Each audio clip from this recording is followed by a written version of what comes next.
एक बार देवताओं में चर्चा हो रही थी।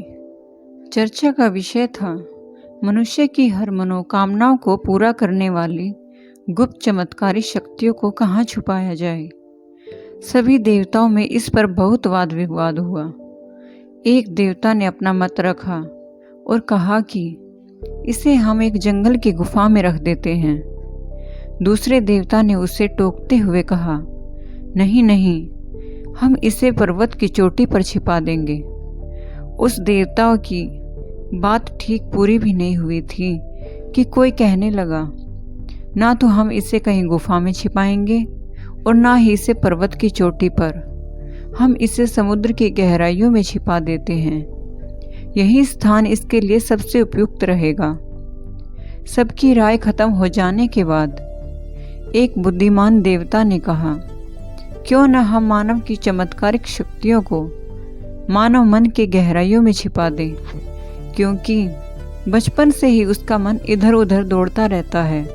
मनुष्य कभी कल्पना भी नहीं कर सकेगा कि ऐसी अद्भुत और विलक्षण शक्तियाँ उसके भीतर छिपी हो सकती हैं और वह इन्हें ब्रह्म जगत में खोजता रहेगा।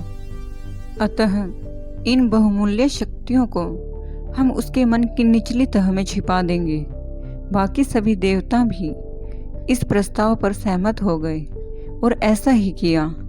मनुष्य के भीतर ही चमत्कारी शक्तियों का भंडार छुपा दिया गया।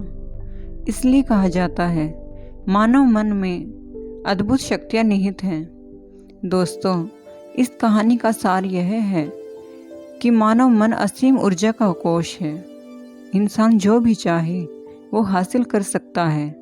मनुष्य के लिए कुछ भी असाध्य नहीं है, लेकिन बड़े दुख की बात है उसे स्वयं ही विश्वास नहीं होता कि उसके भीतर इतनी शक्तियाँ विद्यमान हैं। अपने अंदर की शक्तियों को पहचानिए। उन्हें पर्वत, गुफा या समुद्र में मत ढूंढिए, बल्कि अपने अंदर खोजिए और अपनी शक्तियों को निखारिए। हथेलियों से अपनी आंखों को ढककर अंधेरा होने की शिकायत मत कीजिए। आंखें खोलिए और अपने भीतर झांकिए और अपनी अपार शक्तियों का प्रयोग कर अपना हर एक सपना पूरा कर डालिए। तो भक्तों, आपको ये कहानी कैसे लगी, एक बार हमें ज़रूर बताएं।